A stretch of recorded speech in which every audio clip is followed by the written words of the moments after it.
Welcome to the meeting room at Global TV Talk Show, a broadcast service of globalbusinessnews.net.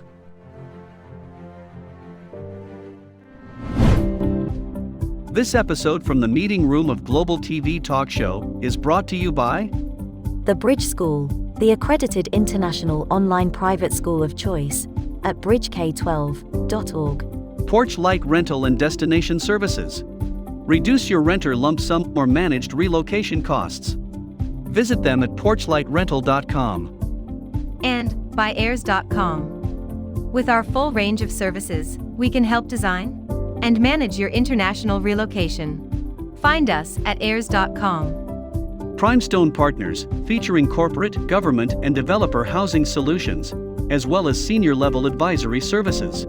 Find them at primestonepartners.com. And by International Auto Source. We are the vehicle experts for expats, featuring all major brands of automobiles with flexible solutions and financing. On the web at intlauto.com. Become a global player in your field. Cross Culture to Go provides virtual support for your global business and career success. We can help you thrive in 140 plus countries and markets. On the web at crossculturetogo.com. This is Ed Cohen, your broadcast host of Global TV Talk Show, a unit of globalbusinessnews.net. Welcome. This is our Palm Desert studio in Southern California. Beautiful day here. And with us in energetic Mexico City is Stephen Howard and Dr. Stanley Ward somewhere. Where are you? In Massachusetts? Yeah, Tyler, Texas. Oh, no. Maybe not quite as energetic as where Stephen is. It's a little cloudy today, but, still good. Yeah, that's good. Good. So Tyler is east of Dallas. Is that correct? Correct. Yes. If you were to draw a straight line between Dallas and Shreveport, Louisiana, we would be like the midpoint. So are there oil fields there? I know there's a university, but... Correct. There are some close by. So the East Texas oil fields, Kilgore and that area, still some operating oil fields. And there are some oil businesses, local smaller oil businesses here in Tyler. Families that for generations have been involved in the East Texas oil boom. Yeah, cool. So welcome to Global TV Talk Show. Dr. Stanley Ward, I know you're a leadership expert, but I'm particularly interested in your new book about burnout, beating burnout, I guess. And how, so the question goes to, this is a C-suite thing, right? So how can C-level people unlearn what they've already learned? Like the Goldsmith or Marshall. Marshall Goldsmith. What got you here won't get you there. Yeah, right. So how do we unlearn stuff and still be a leader? Or does that lead into being a new leader? Well, I'd say it's such a good question. I would say the first step is to be aware of those unconscious biases, the things you take for granted, the shortcuts that your brain has taken in the past that got you great results may not be the shortcuts that are serving you now. Yeah, I'm writing down notes here, so this is going to be memorialized. Stephen, welcome. Yeah. Thank you. Thank you. Stanley, about burnout, though, if you had to give leaders 3 tips about how to beat burnout for yourself, your family, and your team, which is the title of your book, what would be the top 3 tips? So I'm gonna cheat and give you 4. Okay. All right. We'll take the value add. We'll have the value add. Thanks. Yeah, that's the value add. I love that language. Yeah, exactly. So 1, redefine how you understand self-care. And part of this is just a personal struggle for me. So for so long, that language of self-care for me has felt selfish in some way. And I don't know, maybe, I grew up in rural Oklahoma, hardworking folks. And so this conversation of self-care just never felt quite right. until I realized that self-care is really about self-maintenance. So because it's about how I show up, not just for myself, but for my family and the organizations I lead, the communities I'm a part of, that kind of thing. And so once I was able to make that shift, I began to appreciate the value of some of these practices. Whereas before, I think I thought about resilience in terms of just being strong and overcoming adversity. So that's shift number one, is change your mindset around self-care. And then 2, 3, and 4 all go together. So what we know about burnout is essentially it's a combination of emotional exhaustion. It's also this robot-like experience called depersonalization, and a sense of a lack of accomplishment. Those 3 are the 3 dimensions of burnout.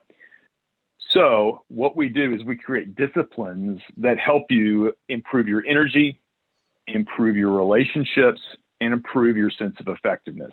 How do you create energy? And how do you create it? Well, great question. Number one, I know you're from think Texas, so that's right in the heart of energy. But yeah, we had a hard time with that back in February, but hopefully we're doing better now. The snowpocalypse reference for those of your audience that aren't familiar with some Texas recent history. So a lot of the leaders I work with, especially the C-suite folks, I compare them to high-functioning appliances with a broken off switch. And so the only way we're going to keep that appliance from not just running itself into the ground is to do what? We have to unplug, right? So step one for creating energy actually is to learn how to unplug. Then learn how to rest and refresh. And make those 3 a discipline. Say that again. Repress, reprint. Unplug. Unplug. Rest and refresh. REFRESH. Refresh. Okay. Rest. And don't confuse that with numbing. Okay. Right. So there are behaviors that people will do in their off time. I think about the classic example, a friend of mine, right at the end of the day, talks about how when he has a glass of wine at the end of the day, he knows he's just kind of relaxing and kind of coming down after work.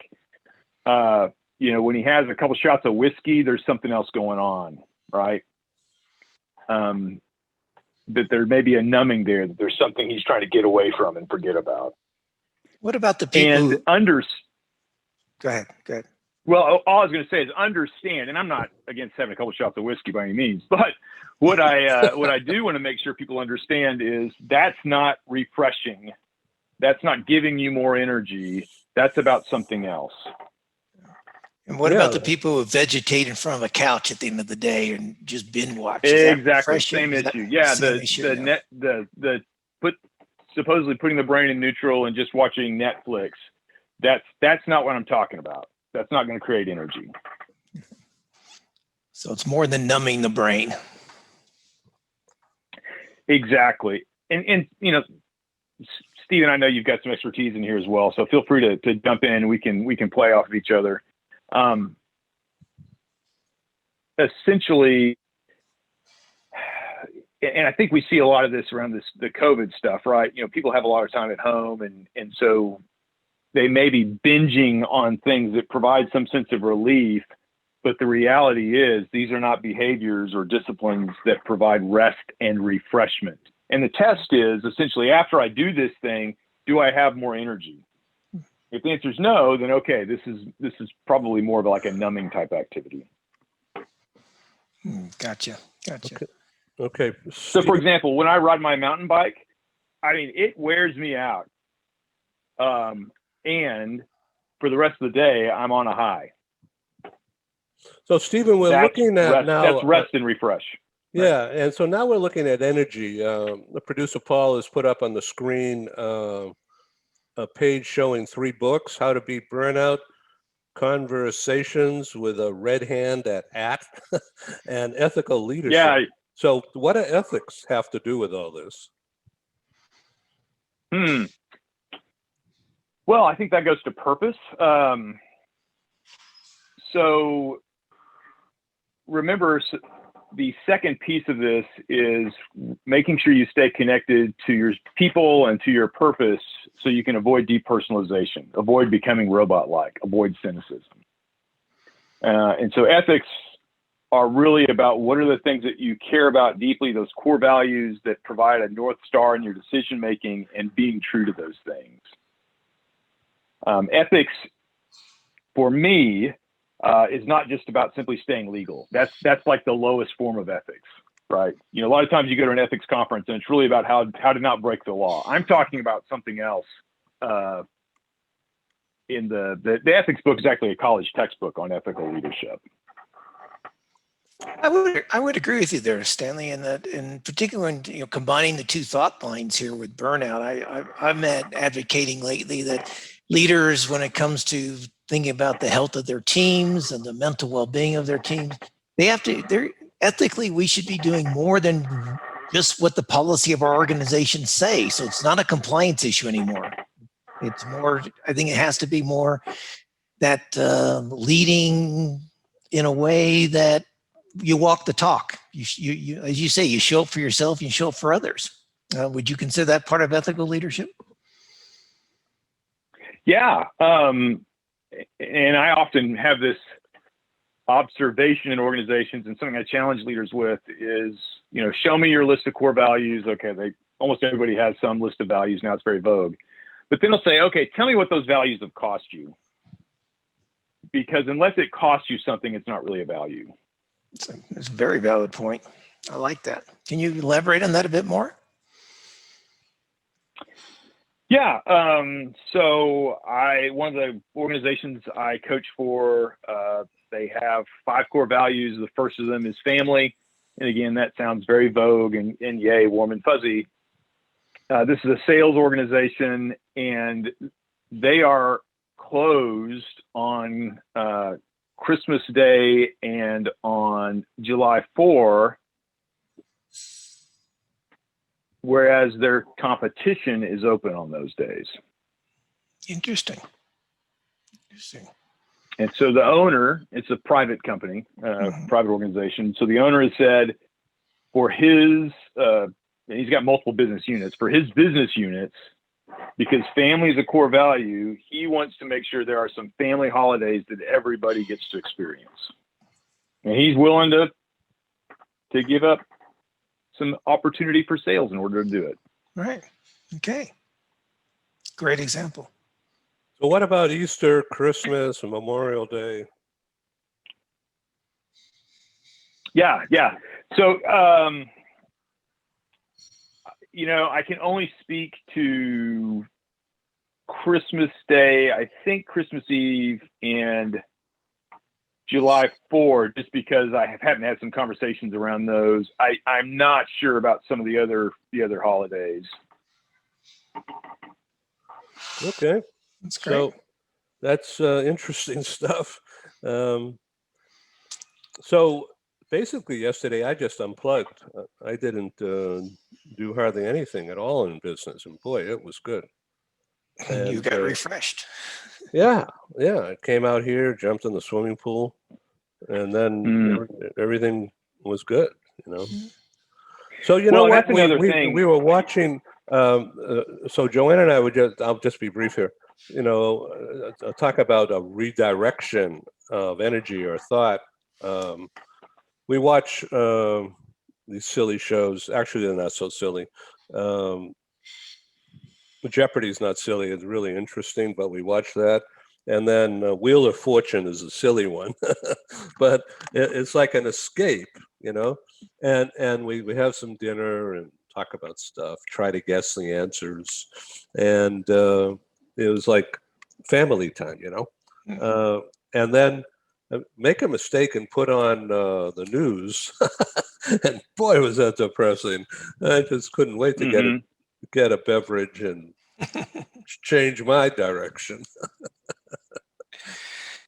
Yeah, and actually, I hear a couple of versions of unplugging there. One, unplugging from the business and going swimming. So you were doing activity going swimming, but mentally you were unplugged from the business, right? You were using this other part of yourself. You were able to use your physical body, not just your mind worrying about the business, right? So that is an example of unplugging. And then I also heard you realizing, gosh, when I'm listening to the news, that's not doing anything good for me. So I'm turning that off. And it's funny. That's right. I have had a couple different clients who have said that has been one of the biggest things for them as far as unplugging goes, was just stop with the, whether it's talk radio or stop with, the negative talk radio. Obviously your show is awesome. Or to stop with the news cycles. I stopped listening to or watching cable news 4 years ago, and my blood pressure dropped like 30 points within a month. Yeah. Because, yeah, go ahead. Well, I mean, a lot of these things are just designed to keep us in a sense of fight or flight, right? And so that chronic sense of fight or flight, that chronic hijacking of our sympathetic nervous system is behind a lot of this sense of burnout. You can only tense your muscles so long before they're going to fail. I remember a couple of years ago, I was transiting through Denver Airport, and one of the Supreme Court justices' nominations was going to appear like Wednesday morning or something. And as I'm walking to the airport, all the screens had flashed up, breaking news, so-and-so's about to testify. And I go, we knew this on Friday. We knew this 5 days ago that he was going to testify at 11 a.m. Eastern time on Wednesday. This is not breaking news. But you're right. They draw us in. They suck us in with that. Everything is on the edge and it's constantly breaking. A quick question, Stanley. We've talked about refreshing after work hours, so to speak, whether it's you're mountain biking, Ed's swimming, I go walking, whatever it is. How about during the day? What can leaders do? And particularly, let's think going back to the workplace. So whatever it is, whether it's hybrid or full back to the workplace, but when people get back in the 10-hour days in an office environment, what can leaders do to help themselves and help their employees refresh during the day? Yeah, a simple one that comes to mind is, as an executive leader, you're looking at your calendar for the week. I was working with a client who she was discouraged, she was down, energy was low, right? I was trying to figure out a burnout with some of this. So we looked at her regular calendar, and when she looked at her calendar for the week, there were basically just this series of meetings that were draining for her. Okay. And so one of the things we did is we said, okay, let's make sure your calendar includes some meetings that are work related with people that energize you. Are there people in the organization that energize you? Yes. Are there meetings you can have with them to help you get work done? Yes. Is there a way to make sure those things also show up on your calendar so it's not just meeting after meeting after meeting that drains you? Yes. And so making that shift for her was an example of creating energy. That's great. Of course, the back-to-back Zoom meetings at this point, hopefully we're all aware, are not serving us. And so, I would say let's find some ways to, especially for the remote stuff, try 45-minute Zoom meetings instead of an hour, and just give people a 15-minute break. I think we can probably all be a little better organized in how we do the meetings, get the work done, and then let people get off the monitor, get off the screen, let their eyes look at something that's not digitized for a little bit, let their minds, calm down a little bit, so that between meetings are these sort of micro breaks. I totally agree. I've been recommending people do that ever since I did research for one of my recent books, because some of the research I read, if you go back-to-back meetings for the first 6 or 7 minutes of the second meeting, your brain is still focused on the previous meeting. It's still trying to digest stuff and store information and evaluate the information. Your brain is not present for the first 5 or 6 or 7 minutes of the subsequent meeting. Which is fascinating. You're physically present, but your brain's not. I like that advice. Well, and when I was a school administrator, I would have these days of just back-to-back meetings, and when was I supposed to actually get work done? let's not confuse meetings with work, right? I think that's part of it as well. And so I think it's tempting to have these back-to-back Zoom meetings, especially if you're kind of in an old school management sense where you need to see people to know that they're working, right? But the reality is if people are in back-to-back Zoom meetings, they're really not getting anything done. We interrupt this broadcast to bring you a timely announcement. Hi, I'm Sergey Gorbatov. I'm Angela Lane. Together we're researchers, writers and practitioners in the field of human resources. And we've also been multi-country, multi-assignment career expats. We owe our professional development and growth to a very large extent to the international assignment opportunities that we have had. But in a world where distributed work may become the norm, we also want to understand what will happen to the nature, duration, and purpose of international assignments. Together with our colleague, Julian Dalzell from the University of South Carolina, we're undertaking a study on the future of expatriation. And we'd value your contribution. You can participate in this important study by completing a simple 10-minute questionnaire. Access the questionnaire by typing in your browser tinyurl.com/expert study. That's tinyurl.com/expert study. You can also find the link here on Ed's website next to this video. Thank you for joining us in this study. In return for your contribution, we'll provide you with a copy of our research. And of course, you'll be invited to an exclusive webinar hosted by Ed, where we will share our findings right here on Global Business News. And so please go to tinyurl.com/expat study. Take the survey so that we can better understand the future of expatriation.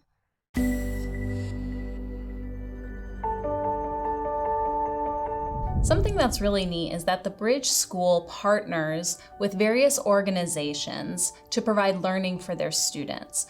For example, we partner with a major ballet company, and we are able to enroll several of their students into our school. So now not only is the student able to participate in a school and have a seamless transition while they're very active in their ballet career, but now they have other dancers that are with them that are doing some of the same courses. So it's almost becoming a camaraderie where they're taking similar courses, they're working together on their ballet, and really being able to form this great partnership with these organizations to provide a needed service.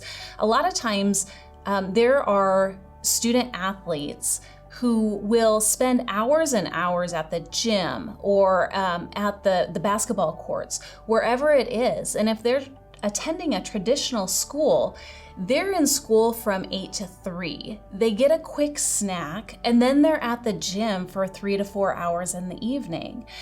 Coming to us and having that partnership, they're able to break that up throughout the day. They can have a morning practice, get some schooling in, have an afternoon practice, finish their schooling in the evening. So there's that flexibility. And additionally, if there are tournaments or performances, it's fantastic because if there's a week where they have shows straight through, they can take that week off of learning and then pick back up when they're done. So it offers this great flexibility. And for the program owners of these sports leagues, it is a win-win situation for them because they see this need. They see this need that their students need to make sure that they are obtaining the grades necessary to be successful adults in our country and in other countries. But it provides them an environment where they can be successful at both.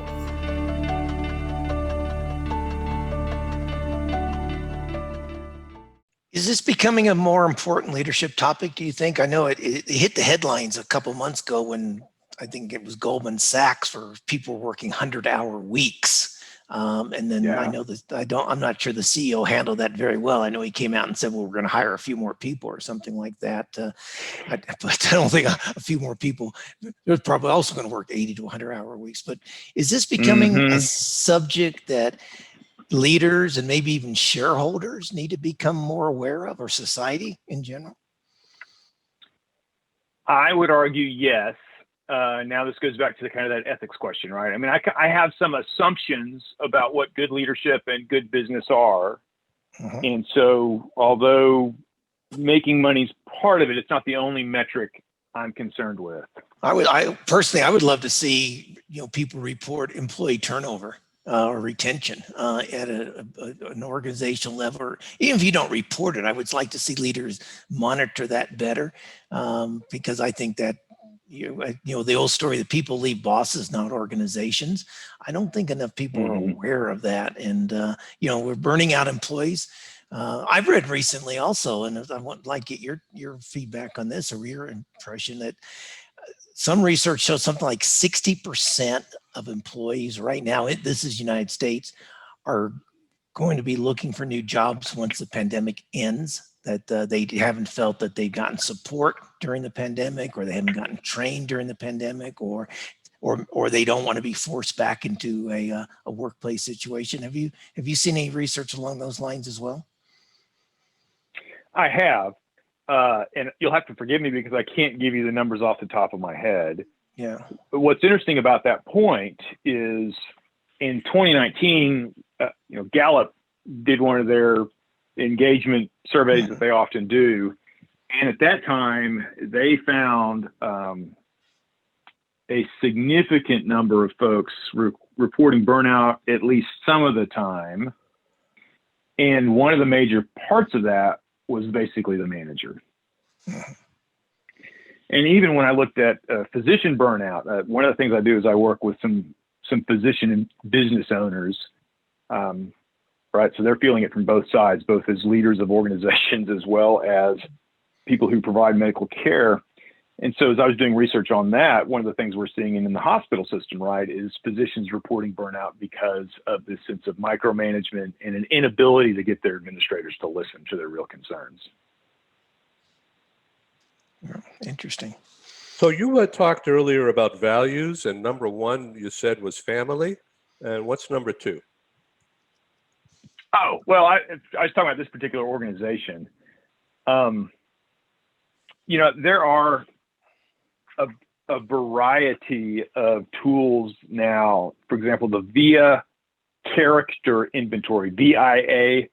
That's a resource that your listeners could go to.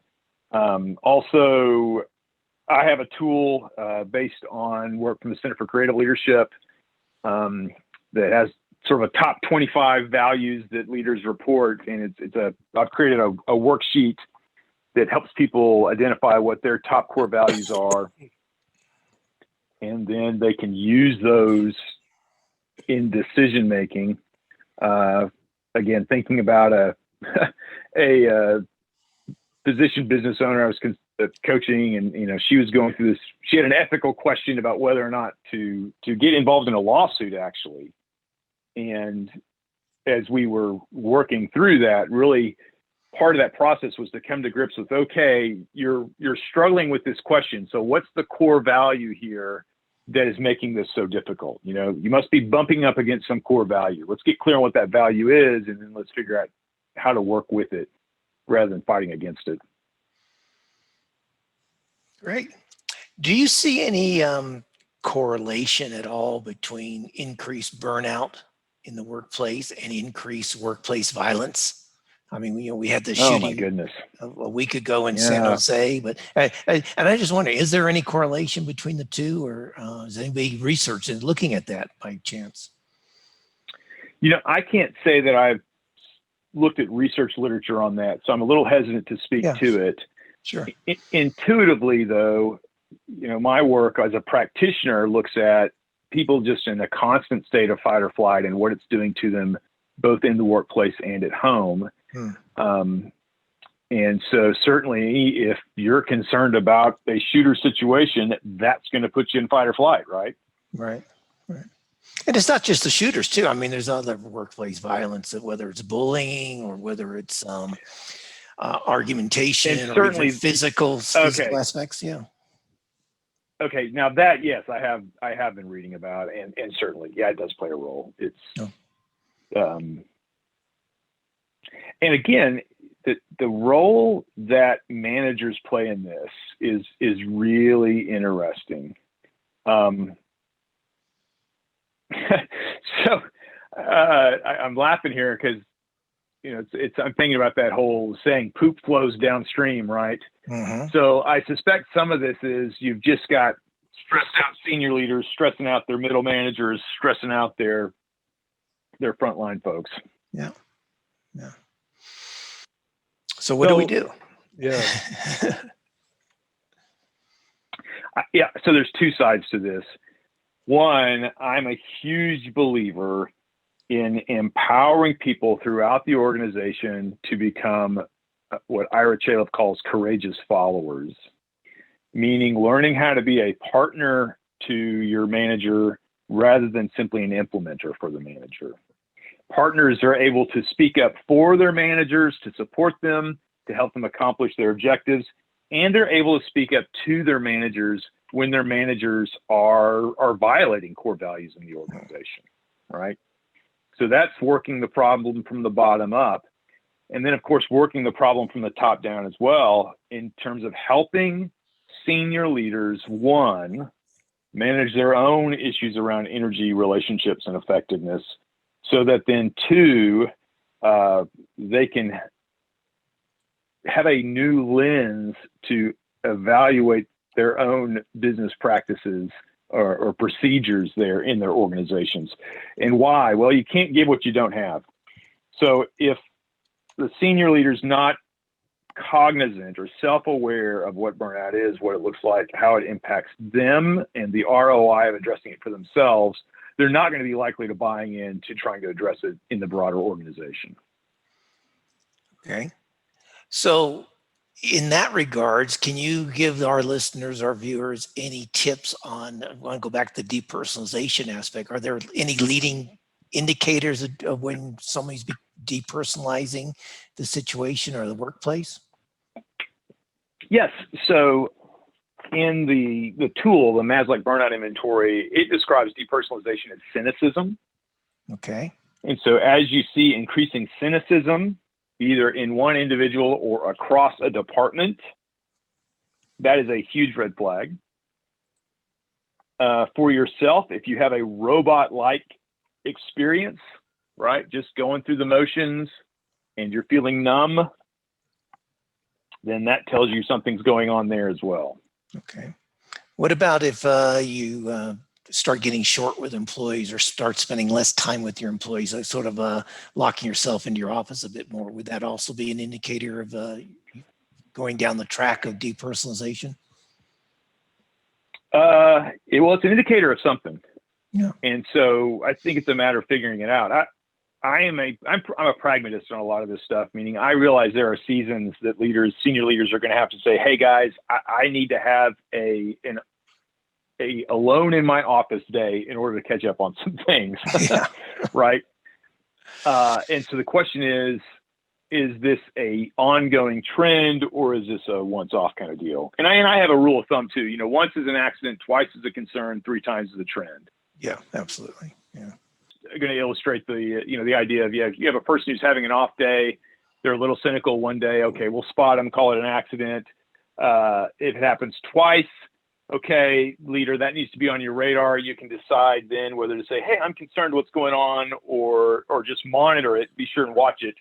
But once you hit the third time, that tells you you've got a trend and you've got to take action of some kind. So I'm on your page of influence coaching. And so in order to be an influencer, you're really not being a dictator, right? Correct. Oh, what a wonderful point. So one of the reasons I named my business the way I did, about this idea of influence coaching, is with that ethics piece, I'm also concerned about manipulation versus influence and the difference between the two. And I'm also a huge believer that no matter what your title is, you can be an influencer in the organization and have a huge role as far as providing direction and keeping the organization healthy. I am so convinced that the courageous followers I mentioned earlier, the people who have those influence skills, those are the folks that will keep your organization ethical and on purpose. And also, one last question from me is, because I'd like you to summarize a couple of things. Is there a difference that you're seeing between female and male leaders? Yeah. So some of my background is I was actually raised by a single mom who was a school principal in the 80s. And so, I remember her saying things like, she was told that she could be paid more if she was a man, or, being told things about not being, not able to show her emotion in any way or form, things like that. So I've got a little bit of autobiography around this issue that filters kind of how I see it. So to that point, yes, I do feel like women have some, maybe some expectations that are put on them that men don't face, and it makes the challenge a little more challenging. We also talk a lot about this idea of the imposter syndrome. There's a lot of conversation around women leaders maybe being more susceptible to that than men. So yeah, there are different struggles that women leaders have than men leaders. Good, thank you. Stephen? Well, Dr. Ward, thank you very much for being our guest. I think what I'd like to do is just, if people are interested in learning more about ethical leadership, about burnout, can you just tell them how to reach you? And of course, we'll put it on the video as well, but how do people get in contact with you? Yeah, the easiest way to do that is go to my website. My website is coachingforinfluence.com. I'll spell that out. CoachingForInfluence,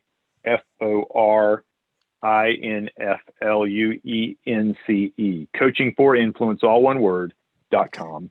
And there they'll find access to my blog, which has a variety of articles, free resources, videos, audios.